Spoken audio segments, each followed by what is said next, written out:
दोस्तों, गणित की तैयारी की श्रृंखला में आज हम बहुभुज से शुरू करेंगे।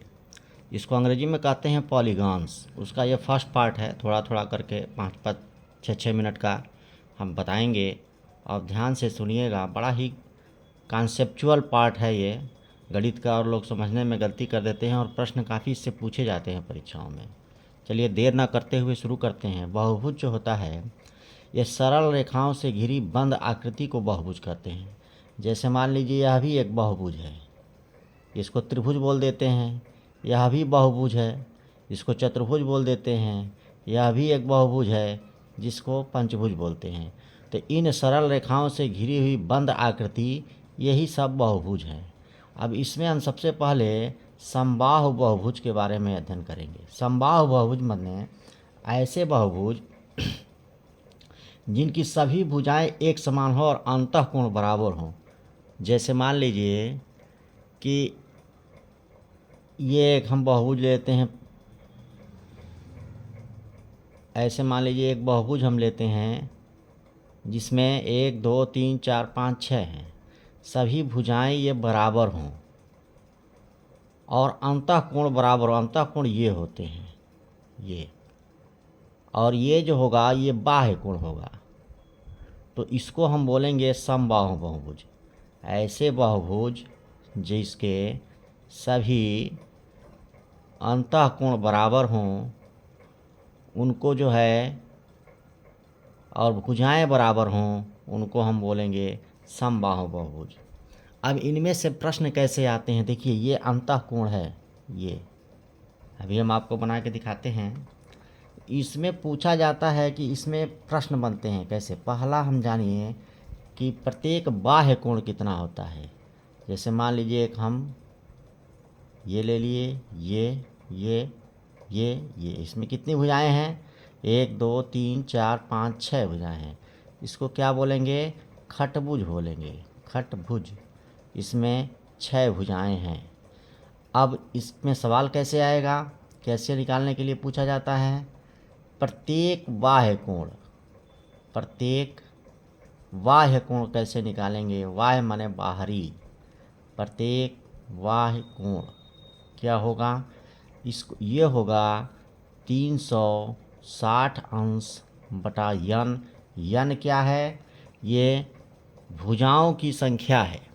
जैसे मान लीजिए ये आपके सामने खटभुज था, या त्रिभुज का ले लीजिए। चलिए ये त्रिभुज है। त्रिभुज में ये जो होगा अंतःकोण होगा अंदर वाले, और जो बाहर वाला होता है बाह्य कोण होता है। इसमें कौन सा होगा? ये होगा। इसमें कौन सा होगा? ये होगा। तो प्रत्येक जो है बाह्य कोण कैसे निकालें? इसमें भुजाएं कितनी हैं त्रिभुज में? 3 हैं। तो प्रत्येक बाह्य कोण क्या हो जाएगा? 360 अंश बटा 3, यानी 3 एक काम 3 कटेगा और 3 दूना 6, यानी 120 अंश। तो अगर कोई समबाहु त्रिभुज है जिसकी तीनों भुजाएं बराबर हैं, एक समबाहु त्रिभुज है इसकी तीनों भुजाएं अगर बराबर हैं, तो प्रत्येक जो बाह्य कोण होगा यह कोण बाह्य कोण होगा, और ये कितना होगा? 360 बटा 360 डिग्री बटा 3, यानी 120 अंश। उसी तरह अगर चतुर्भुज ले लिया जाए, चतुर्भुज, समबाहु चतुर्भुज मतलब वर्ग हो गया। ये सभी भुजाएं बराबर हैं, तो इसका बाह्य कोण कौन सा होगा? ये कोण होगा। और प्रत्येक बाह्य कोण क्या होगा? 360 अंश बटा 4 होगा, यानी 4 नवा 36, ये 90 अंश होगा। ऐसे हम निकाल सकते हैं। अब दूसरा सवाल क्या उठेगा? प्रत्येक अंतःकोण, प्रत्येक अंतःकोण यानी अंदर वाला कोण कैसे निकालेंगे, यह जानिए।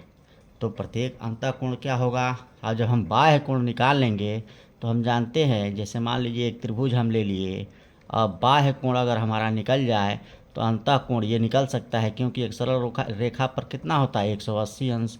यानी ये कितना हो जाएगा? 180 अंश ऋण बाह्य कोण, बाह्य कोण हम निकाल सकते हैं। तो अब इसमें त्रिभुज में देखिए, अभी हम अंतःकोण निकाले हैं, कितना आया है? 120 अंश समबाहु त्रिभुज में, यानी अंतःकोण क्या हो जाएगा, समबाहु त्रिभुज का अंतःकोण कितना हो जाएगा, तो 180 अंश में से बाह्य कोण घटा देंगे, कितना आया है 120 अंश, यानी कितना हो जाएगा 60 अंश, यानी समबाहु त्रिभुज का प्रत्येक अंतःकोण कितना होता है 60 अंश होता है। तो ऐसे हम अब चलिए, अब मान लीजिए एक हम ले लेते हैं खटभुज ले लेते हैं, इसमें 6 भुजाएं हैं। अब इसका बाह्य कोण क्या होगा ये, यानी खटभुज के लिए बाह्य कोण सबसे पहले निकालेंगे।